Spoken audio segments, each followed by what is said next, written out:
There we go.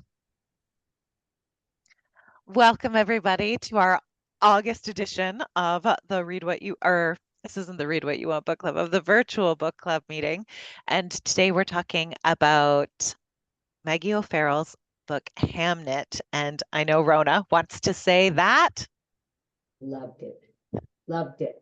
And this is again what I say about a book club. I would never have picked this book up in the law anywhere in a bookstore that Hamnet, like so weird, like I don't know, 15 cent, whatever. I never would have picked it up. But because it's a book club book, I had to read it and I just loved it. This to me is what a book club is all about. You read books out of your comfort zone. And I don't know, Katie, what made you decide? Why did you choose this? I'd like to know. I have to get my hearing aid because I can't understand Rona. Oh, I always have trouble with Rona. I don't know what oh, it is. There really? must Oh, be I don't know. something. And I have a loud voice. I'll be I right don't back. know. I have a loud voice too, but I often get the same thing. Go ahead, Heidi. Get your Yeah. hearing aid. But I often get told the same thing that sometimes people have trouble hearing me. I think it's the pitch of our voices, Pitch, Rona. maybe that's it. Yeah, that could be it.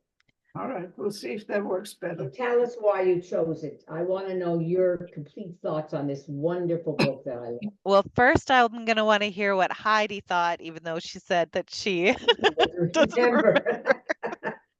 Well, it's really true. I was a language student, and now quite of a sudden I can't spell well. I forget, Oh. I don't come up with any names. It's pathetic. I Mm. love the book. I Oh. just thought it was a bit long, and some things, for instance, that story about how the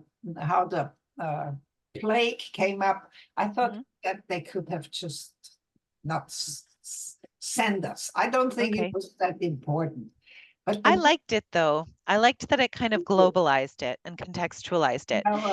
A funny thing about this book, thinking of it now, like right now, we're August 2024, but the book came out in England in March 2020.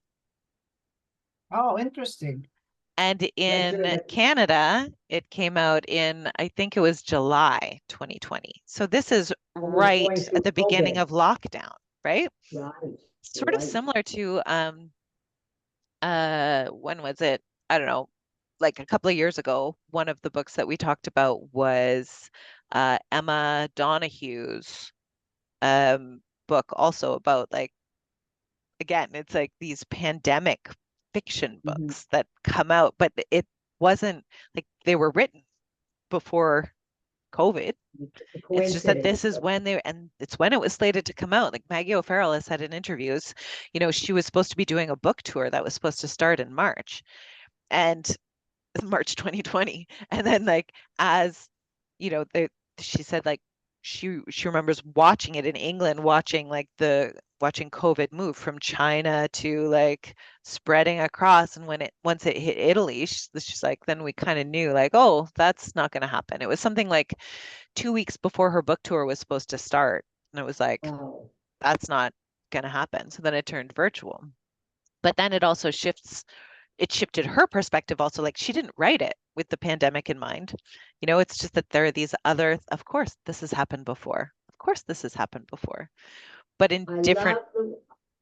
I'm sorry, I just got out. I won't interrupt. I just love the way she said how the pandemic got to her children, like how it started, like with somebody far away in a remote, like how this bug, I found that was beautifully written. Like, oh, So wow. it's a funny thing, right? Because like Heidi was saying, she felt like that part could have been taken out.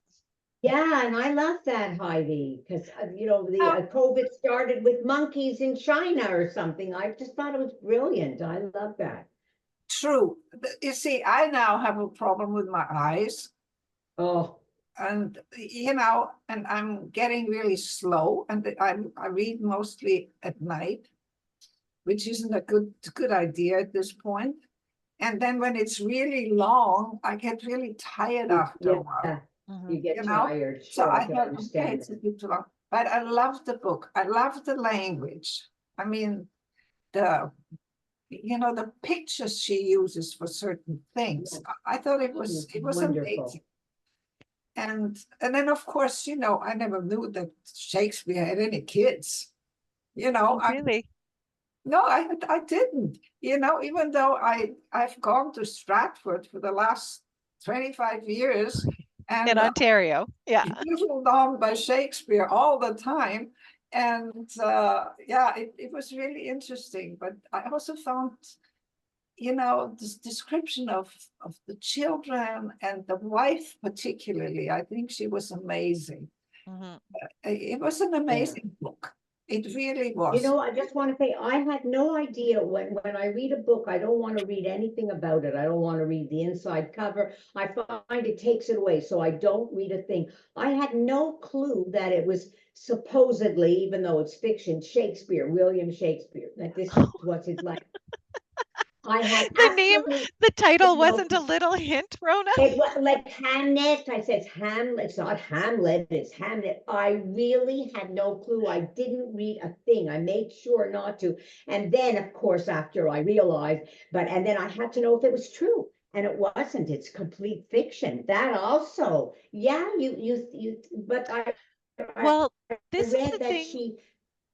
Sorry, Well, go I ahead. found it very interesting that No, I Shakespeare know was never his son mentioned by Hamnet name. died at 11, and a lot of it, but she made up the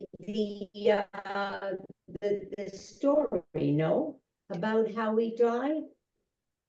Heidi, what were you going to say first? And then I'll jump in. Like it wasn't true, right? Oh, sorry. Didn't understand, but Oh, at least something's wrong. I found it interesting.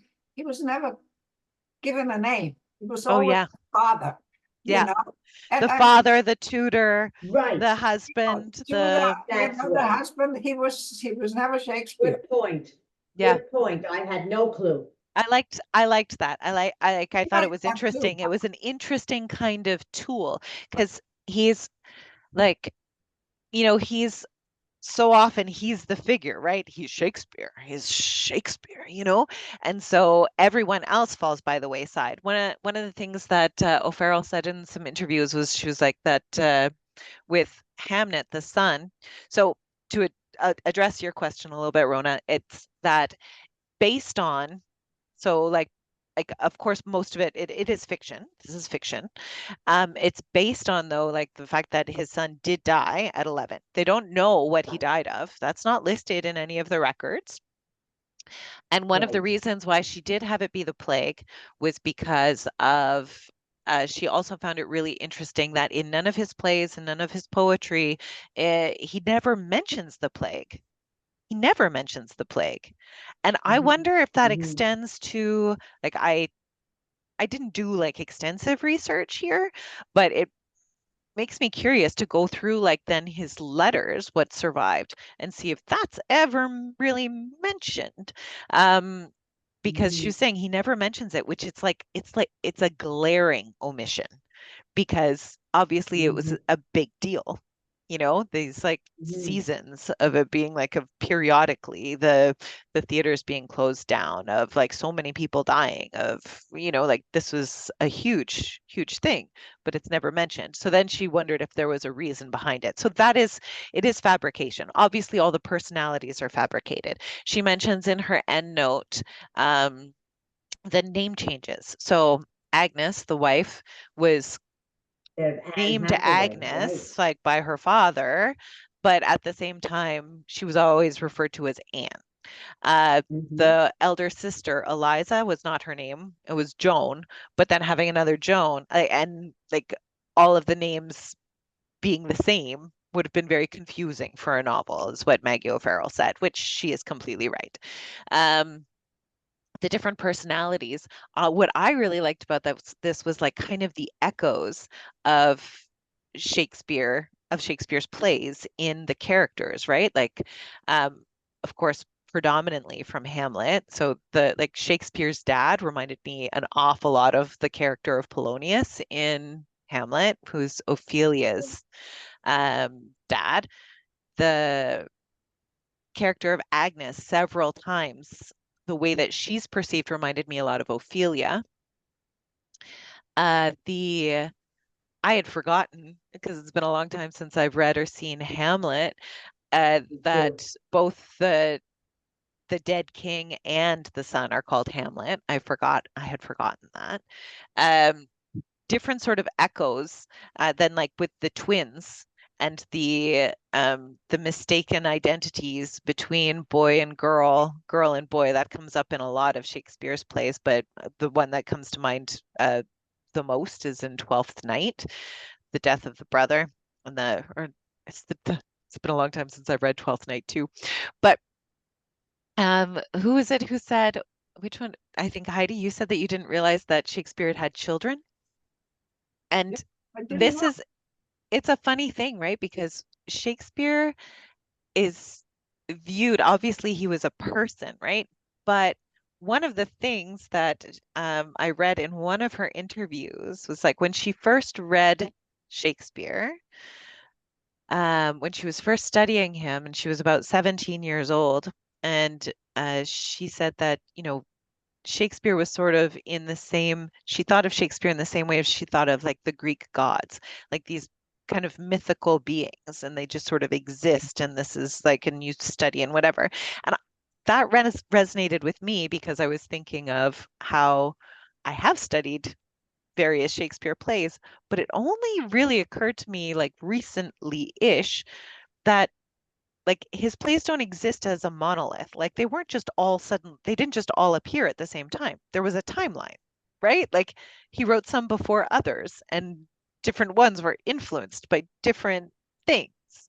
Um, so the idea that he wrote Hamlet, a few years after his son Hamnet's death, and like as a way of potentially processing grief, interesting.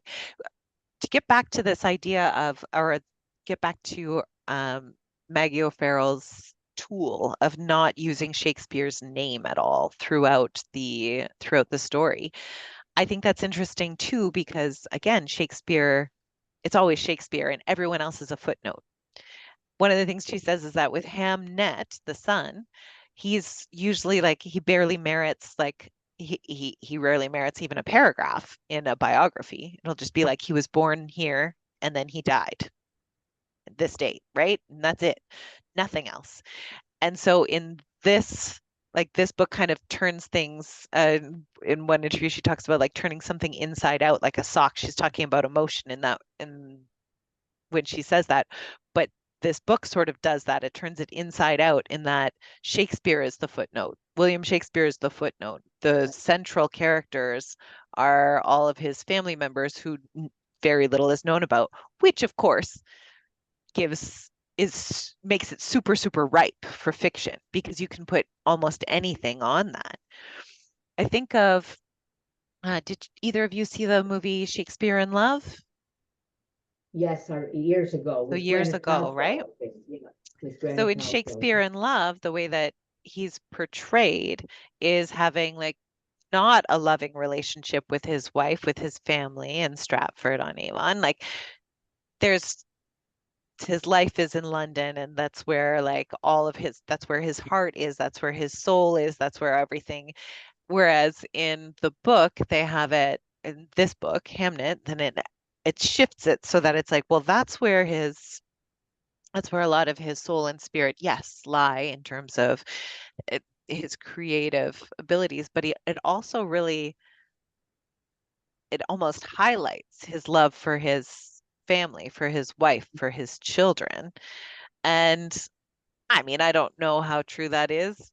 We never will. We never will. Yeah, Um, but it's nice to look at it in these different contexts. And again, like this recognition, this realization of him being a person. Because I think that's how I think oftentimes we can, it's really easy to fall into that mode whenever we think of, anyone famous or someone who's done amazing things. Like it's like we can look at them as being, all good or all bad or just this thing, like just this artist, like the one thing. I know I'm a bit of a broken record in these meetings. I think that I often say nothing is ever just one thing, right? One of the things that this forces us to do is to look at other facets, look at other perspectives on what could have been, because we don't know. We don't know. But what we do know, again, bit of a broken record, but one of the beauties of Shakespeare is that he illuminates the human, like humanity, basically, like the ways that people behaved in or characters behaved in his plays, uh, the fallibility, like human nature, jealousy, grief, love, um, all of these sort of things that were true in the 1500s in England and are true now in our lives when we have so much has changed. So much has changed. But again, characters they're not just one dimensional. They have Right. good things, they have bad things, like they have strengths and weaknesses. They may be the good guys, but that's just one way of looking at them. Not just one dimensional. That's when I realized that, well, this was about William Shakespeare. Like I wasn't sure whether it was true or not true till after. And I said, I figured it can't be. He was this, like, how could he have been what he was portrayed in the book? Like he was a real person. He's just this brilliant writer that wrote these brilliant plays. Like, did he really have, like, you can't think of him as like a real person with different facets to him, like it's like a Picasso, like he's just Picasso, but kind of a life did he have? How did he put them up here on, on a pedestal kind of thing? And I think she just took Shakespeare and made him as a real person.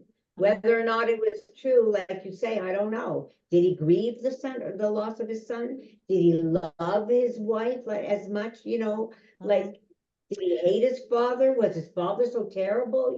Like it's hard to think that it's actually Shakespeare. Like, did he Yeah. have this life, like a normal life? And that's like Maggie O'Farrell doesn't give like multi dimensions to every single character either necessarily. And she doesn't like give all the backstory to everyone. Like Joan, the stepmother, Yeah, she's um, just an evil she's stepmother. kind Yeah. of the worst, right? Like we don't have any real inklings of her being not the worst. But Mary, Shakespeare's mother, she kind of seems like the worst as well for a lot of it. And then there's that one scene when they're working together. This is when Judith is sick, and they're working together, sort of like as they don't even have to speak to each other, where one of them is mixing a tincture and the other one is pumping the bellows and the other one is and then also then afterwards once Hamnet dies, the way that Mary shows Yeah. compassion in the processing of the grief of a child for a time, right? Because again, different people process grief differently. And She so, lost quite a few children herself, Mary. So she yeah. said that, she was able to, because at the beginning she didn't really like Agnes. I mean, there was really no relationship, but after there was a relationship, but she explained it away, the author, by, Mary lost so many children and she Mhm. can feel empathy towards it, But I that's guess. again, it gave her that feeling of humanity, right? Like we all have our blind spots. We all have we have different personalities. There are people that we like, people that we dislike, and it doesn't mean that they're bad people necessarily if we dislike them. Just like if someone dislikes us, it doesn't mean that we're a bad person. It's just like we're not in the same group, right? So Right. Mary's character is very concerned about the way that other people perceive her and like presenting herself as at a certain echelon of society and etc. So of course, the way that Agnes presents, which is not giving a care at all what anyone thinks of her and just going about her business the way that she's going to go about it. And like these social norms are not to be adhered to. Everyone thinks she's crazy, right? Or simple-minded or dim-witted. But it's just a different way of existing in the world. Having these two kinds of women, like almost like Yeah. polar opposites, living in the same house, trying to operate a household together, obviously that's going to be challenging.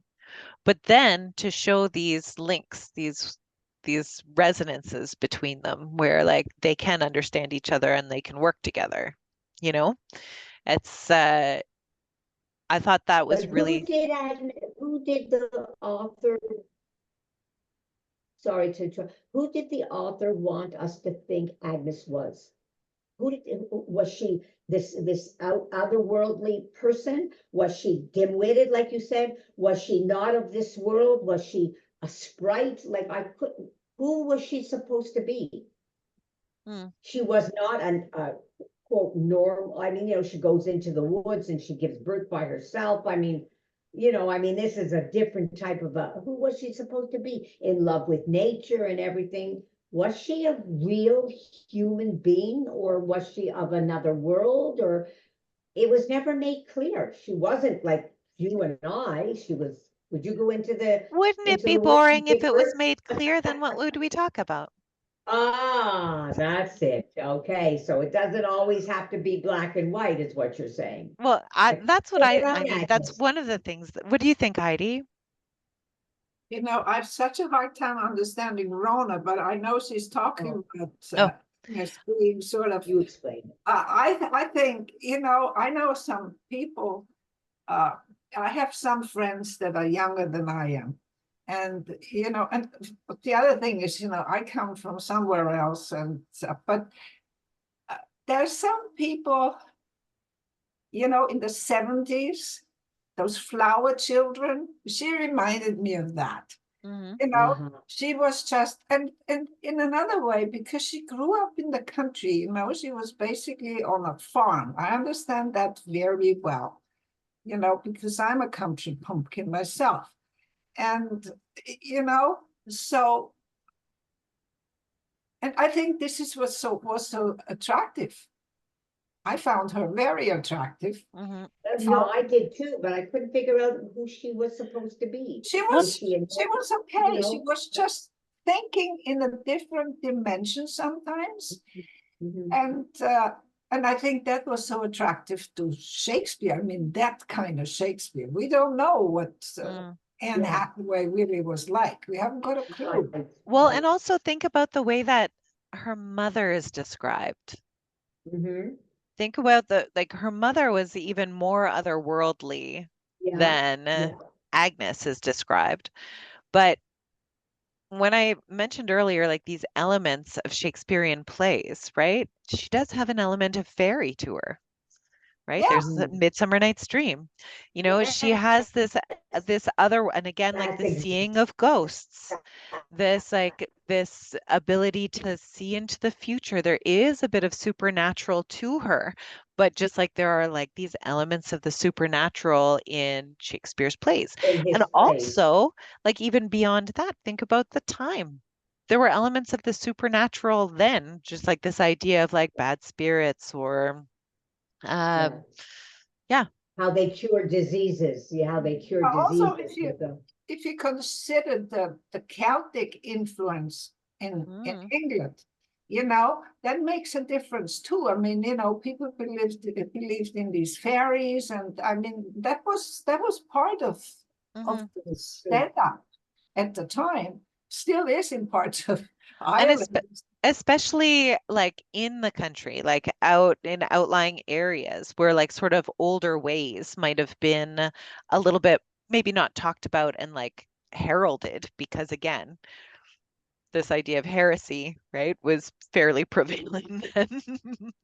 The problems with that, but that these sort of little back of the mind beliefs and superstitions and that the midwife towards the end also talks about having seen Hamnet running, like his ghost, Mhm. running back and forth between the grandparents' door and their old house.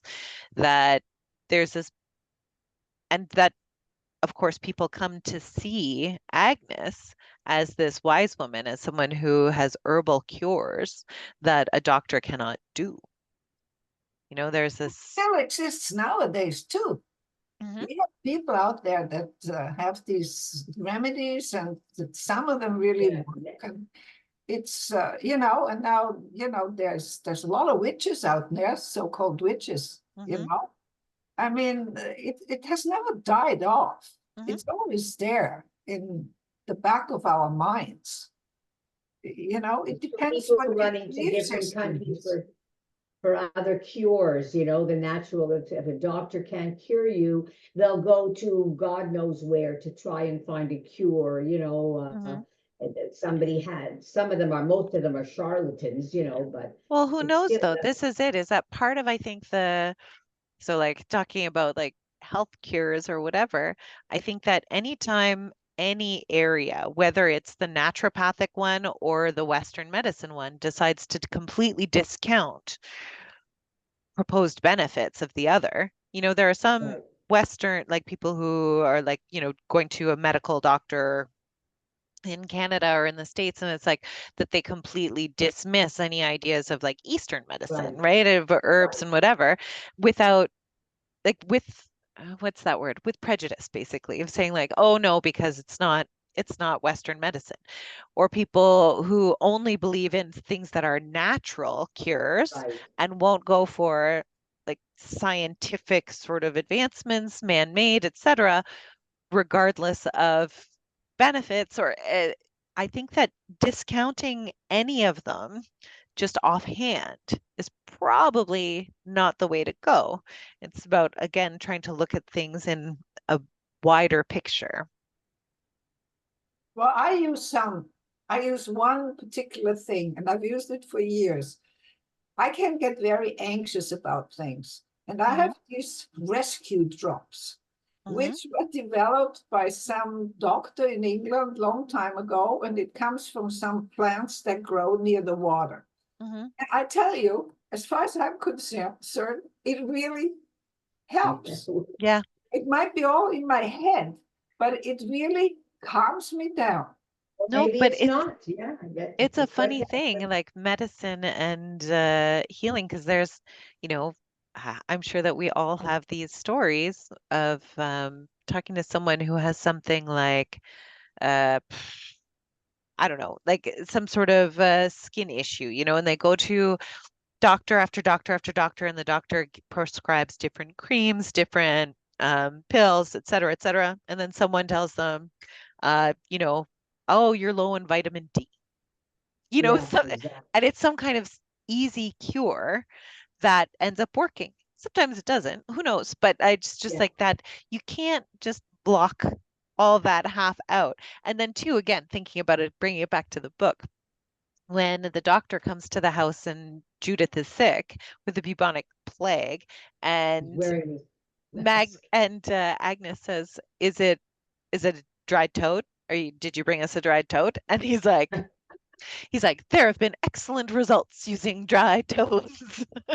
And he's And then in wearing the this mask, I think, oh yeah, it's wearing, the it's yeah, the plague yeah, mask. So I don't know if yes, you I've guys have seen, yeah, seen those that where it has like the big beak, and it was yeah, meant to help filter the air for where these doctors were going in. But again, like at the time, there were so many like that. This was a huge time of also medical advancement in terms of of just like course, cleanliness or yeah, awareness of yeah, germs. and infection things, yeah, and something like with the plague, where there wasn't a ton of rhyme or reason of who it killed and who it didn't, right? So like this is like they said in the book, the example that they gave with Hamnet.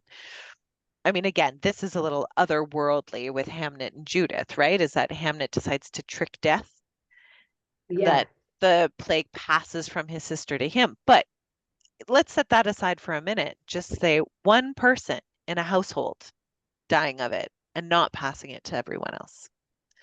It's like it was sort of like a tornado, right? It's just like would hit someone, catch them, and then like other people leave them completely untouched. What's hmm, the what's the explanation for it? Some kind of yeah, built-in immunity, yeah. but Yeah, It's it's like not when, just an immunity for this particular thing too. Mhm. For instance, I've had COVID 4 times by now. Mhm. Nobody knows why. Okay, I live in an apartment building, Mhm. which is different. You know, I have to get in the elevator, get out of the elevator. And everybody asks me, how come you get it all the time? I said, Yeah. I don't know. You know, I don't go to the stores. I don't go to any, you know, most of my friends by now have died. So I don't go anywhere really. I'm stuck in the house reading books all the time. and you recover from it well too. So, you know, your system, you recover from it during COVID. Remember the people that some got it and died and some got it and were fine. You know, I mean, you I never knew. know. My husband's 100-year-old mother got it at one of the residences and went into the hospital and everything.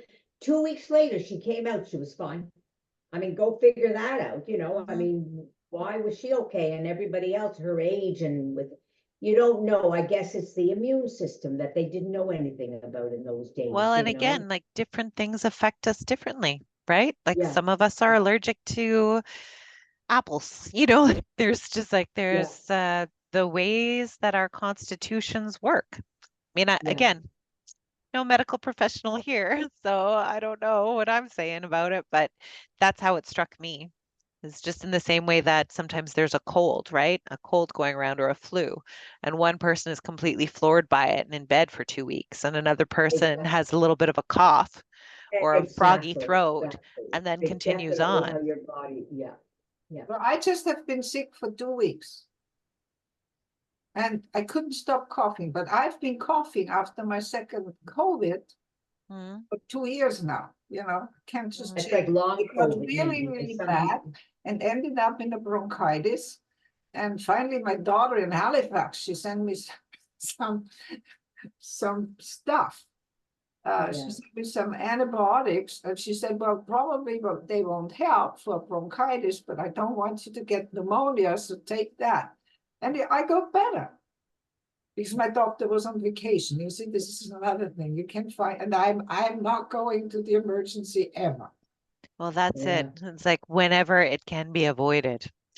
yeah, for sure. Definite. Yeah, Sure. but you know, and then also I think in those days, you know, a lot of superstition was around disease. Hmm.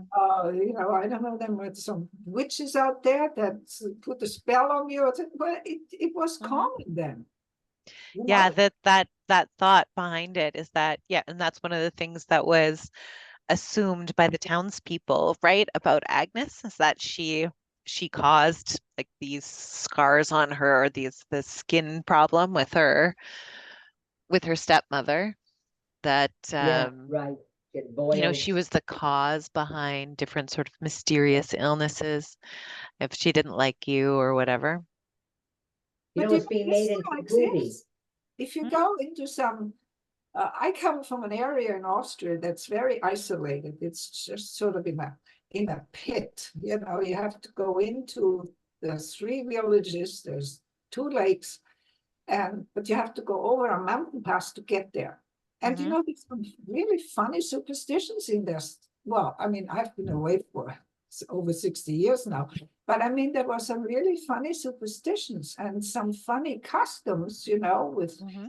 people dressing up in strange things for certain parades, and you know, it still exists. Yeah.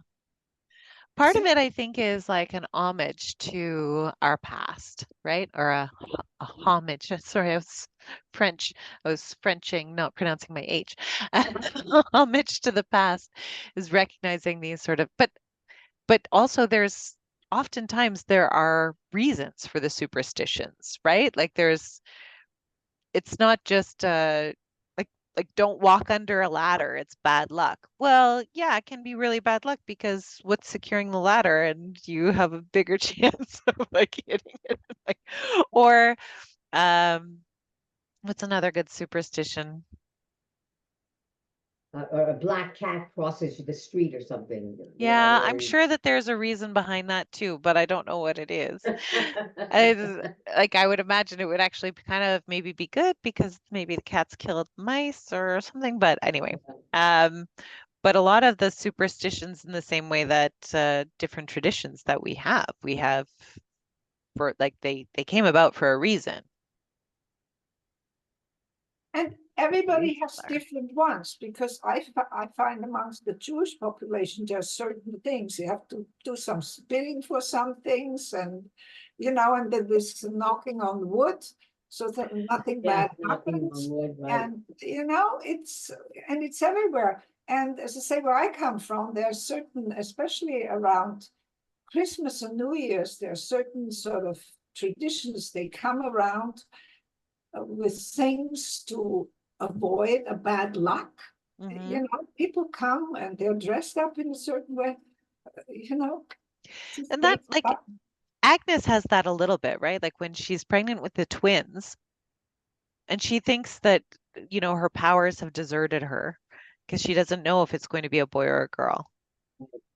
And of course, we as the readers are privy, like we already know that it's going to be twins because we're going back and forth in time.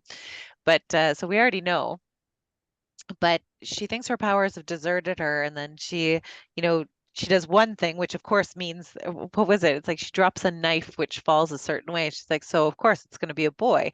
And then later that same day, she does something else, and it obviously means it's going to be a girl. And so she's confused of what's going to happen there. And these sound like just absent or not absent as baseless superstitions. Of course, if anyone, oftentimes when someone's pregnant now, then they say like, "Oh, if you crave this," or one of the things I Like, think if in you're carrying low or you're carrying Mhm. high, you're gonna have a girl Yeah, or a boy. and one of the things she said she had terrible, like her hair was like really frizzy or something like that, which meant, of course, that she was going to have a girl. And that goes to like this again continued idea of like when you're pregnant, if you're going a, having a girl steals your beauty. It's one of the things that they say, something like that. And then she says, but her skin was glowing and without blemish. And so that meant she was going to have a boy, this back and forth. So they seem very baseless and like old wives' tales sort of things. But because we've already met Agnes and we know that she can see the future, we know that she can tell the future from pinching people's hands. We know that she has this otherworldly sort of element to her.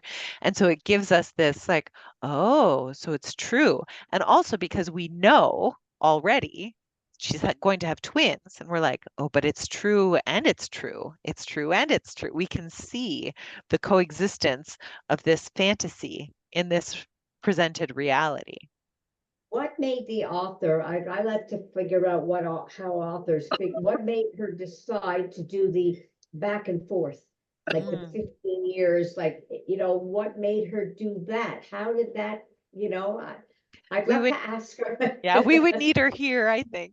We would Yeah, need her here to like know. that was an interesting concept, like that's how I'm going to tell the story. Like we're going to know about it and then we're going to go back, like, back and Mhm. forth. That was very interesting. I found that You was. know, what occurred to me while I was reading it too is I was wondering how people would feel about that because in the past when we've read books that have gone back and forth in time, a lot, and especially when it hasn't been very clearly demarcated of what era something is Confusing, happening in, confusing. Yeah, people have found it confusing and they've said they didn't yes. like it.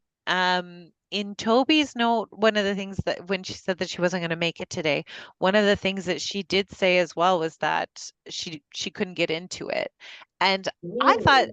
and I mean, like again, this is which in a way is too bad that we don't have a dissenting opinion with us today because I do like it when we hear the Somebody, different yeah, yeah, perspectives. But I mean, yeah, I read this book in probably 2, 3 days. yeah. It was a fast read for me. I got sucked right Very in. And fun. even though towards the end of it, I was thinking, I mean, similar to you, Rona, what you mentioned earlier is that um, these books that we read because it's for the book club, right? Now, I have said before, I read all kinds of books, but oftentimes the different season or the how I'm feeling is what influences more what what I choose to read. And I have to say that recently, like I will say in the last year or so, the books that I choose to read have often been really easy, like escapist kind of books. So it's for my book clubs that I read the books that are more meaty. Whereas I Right. used to read meaty books just sort of, again, for pleasure. And I do find them pleasurable, but I forget that I find them pleasurable, you know? And I just want something that I could just Yeah, yeah, read yeah, yeah, yeah. and then Not, continue I don't on. want anything too heavy, yeah. It depends what's Sometimes. going on in your life. Maybe you're very busy with your kids or your Mhm. father-in-law was sick and you just wanted something easy. It's true. It depends on how you are. But this is it, is that with this book, I was wondering how challenging other people would find it. But I also felt, again, when I was getting towards the end of the book, something occurred to me. I was like, this feels like it might have been more of a winter read for me, like sort of like more of a cozy when things kind of slow down a little bit. Things are You're sort of ensconced at Yeah, home you're as inside opposed more. to Right, the the summertime. summer. Yeah, that's true. But I thought it was just fun. And then I told my sister about it, who's very, reads. She said she just couldn't get into it. She like it was one, two, she couldn't, was like, but I Timing. don't know. I guess something just, I don't know. Everybody, that's what I find interesting too. Everybody looks at a book in a different way. Yeah. And that's very, and I would love to speak to the author. And why did you do this? And do you feel that way too? I Well, sometimes, I sometimes I didn't you, feel that like with this one. I felt like there are quite a few interviews. If you do a Google like audio that you can just yeah, listen to, I'm going like to now. I'm I going think to. Eleanor Wachtel interviewed her for Writers and Company. Um, so there's an It's being audio made one. into a movie, being made into a movie in Oh, England. is it? Yeah, for Netflix. I did read that. But everything's being made into a movie and then it never gets made. But they say they've already cast the people, but I think they're English actors. Well, I should imagine they'd be English actors for Yeah, this one. exactly. Of course, of course. But I have to say, I mean, I rarely will watch a movie version of a book Of a that I've book. It's read. always horrible. It ends up being just, yeah, I get a little too stuck in the ways that I've seen how I have participated in the development of the characters as a reader that I have a hard time accepting someone else's translation. Right. I don't like the movie. I don't like that either. I like to read what was that book where the crawdads sing or whatever? I love the book and I Mm. hated the movie. I turned it off. I was so mad. How did you do this to this wonderful book? It was just horrible. And I And think some that, people like the movie. but this is, I think maybe if there's like a long enough distance between the time that you have read the Yeah, book and seen the movie. But yeah, the most recent adaptations that I've seen, I only watched one of them all the way through and it annoyed me. And it's not to say that it doesn't exist well in its own right, the film version or the miniseries version or whatever it is, but I just it hasn't done it for me. I think that if I were to no, watch a movie version of a book, I think I have to watch it before I read it.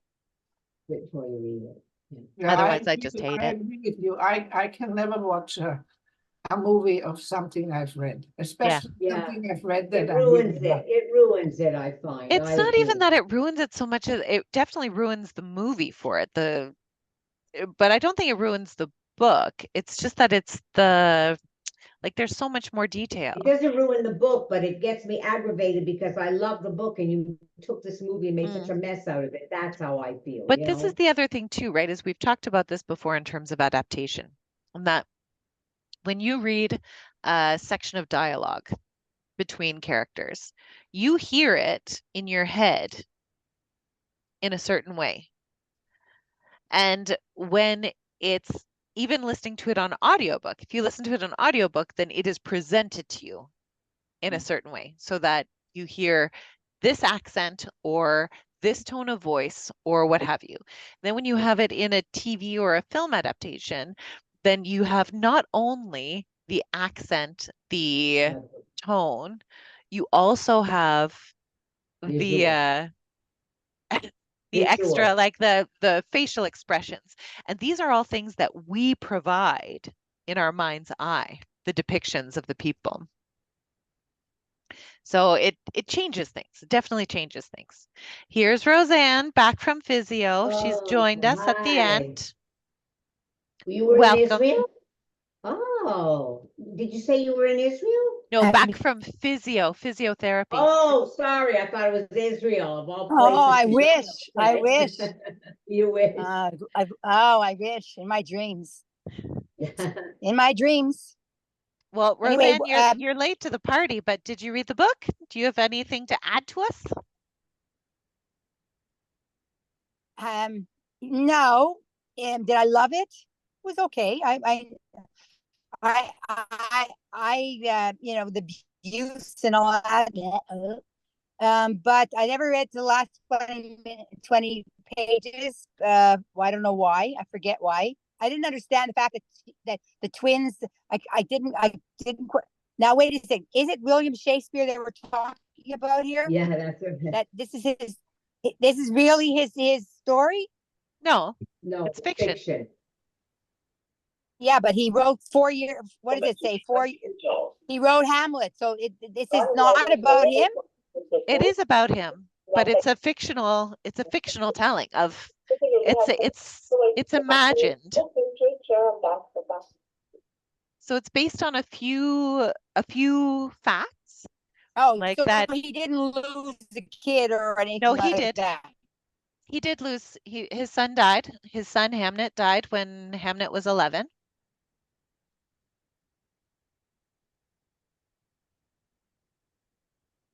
Technical difficulties. Okay, and he was a twin. He was a twin. Yep. That whole thing with the bad thing. Oh, the whole thing. Can you hear it? Because my father was a twin, identical twin. They had that spirit. There was something between them. Mm-hmm. You know, today they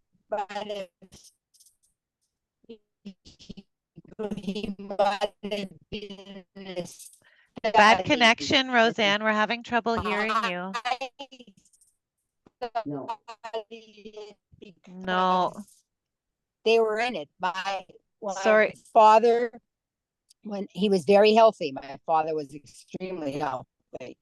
My uncle, when they One sec, Roseanne, can you hear me okay?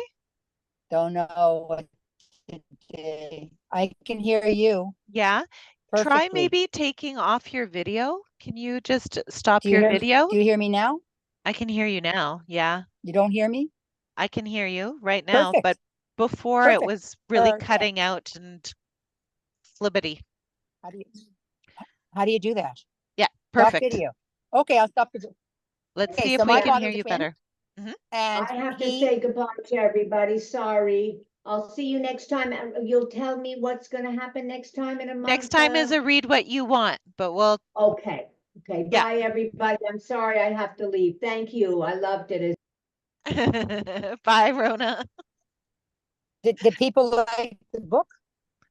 Yeah, like it's just so it's small group today. It was Rona and Heidi, and then you coming as well. Prima was here for a little bit, but she just listened in. Pardon? But I think the part that with the twins in the bed and that it ended up he got sick instead of she got sick. Or I mean, no, he died. My father was like that. My father would call me up from Florida and say, "Call Uncle Isaac. I don't feel well." Yeah. And I called my Uncle Isaac, and he was in the hospital. You know, he was. You know, it was truly amazing. They had that. So you know, my father came home from Quebec City because he drove, and he didn't come home the day he was supposed to because he felt sick coming home. And he had a car full of fur coats, so he stopped in front of a dépanneur, a truck stop, fell asleep in front of the door so that he was safe. And the next day came, and he went to deliver the fur coats, and there was my uncle sitting there with stitches in his head. He had been in a car accident, but he was waiting for my father to come home because he couldn't understand why my father hadn't come home the day before. But then they knew it, and so that wasn't surprising to me. But the whole part of very magical with the I didn't really I mean, it was okay because it was like but it was it was okay. Those little I didn't. It magical was very elements. flowery, but Mhm. I'm still curious. So it is about William. It's a fictional. Yes. Yeah, I'm not into that. But with the Everything forest we've and read, Agnes and almost every book that we've read has been I'm not crazy about fictional, that. Roseanne. No, fictional. I don't mind. I'm just saying. But is it? But where are they getting? Where like a fact? Which facts were there? Did you say that already in the Yeah. in Yeah. the? Okay, so In the I'll previous. listen. I'll watch the video, the tape. So this is something that I was going to mention earlier, though, that I didn't, is that, so this is, I don't know that I would even necessarily categorize this book as biographical fiction. Sort of like in the vein of like Marie Benedict or Melanie Benjamin.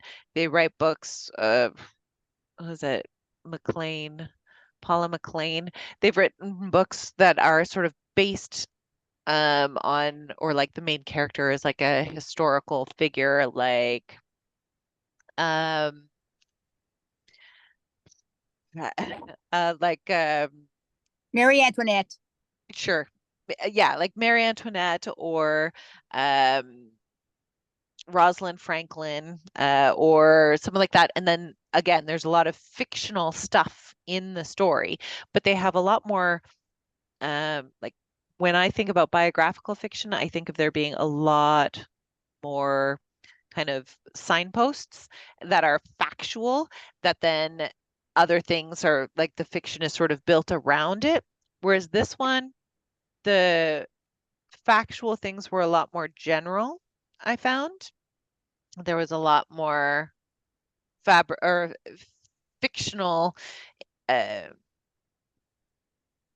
sort of creations, and of course like the ways that people, there was still a lot of research that went into it, again, of life in the 1500s in England, and like what, like Shakespeare's traveling back and forth and the realities of you know his living situations, etc. But the factual signposts were a lot fewer and far between, I found, with because this was a lot more about interrelational stories as opposed to uh, sort of a timeline of the way that like a story arc of like the discovery of the double helix in DNA, for example, with Rosalind Franklin, something like that. So in other biographical fiction, oftentimes in the end note, in the author's end note, there's like it'll be like 4 or 5 pages of, you know, this is sort of stuff that I learned. These are things that I changed. This is something, et cetera, et cetera. Like they have a little bit more of an explanation. In this one, it's like 2 or 3 pages that Maggie O'Farrell put, and she basically says like most of the reason why she wrote it was because she's just been kind of interested, like Hamlet, the play, interested her a lot. And then when she found out that Shakespeare had a son called Hamnet who died early, then she just became very curious about him. We were talking a little earlier about superstitions. Yeah. And one of her superstitious things that she had was that she'd had the idea for this story in her mind for quite some time, but she's a little superstitious as well. And she also has a son and 2 daughters, and she didn't want to write the story until after her son was past 11 I as love part that of her idea. superstition in her mind. I And agree. so like this is it's anyway, but the story of the idea of who Hamnet was and that he was an actual person had fascinated her for a while.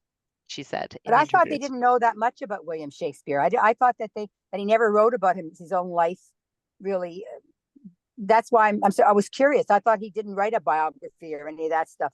No, he That's didn't. right. That's what leaves it so ripe for fictionalizing the I see. imagination. Okay. I watched Lucy Worsley's Agatha Christie. Have you been watching it, guys?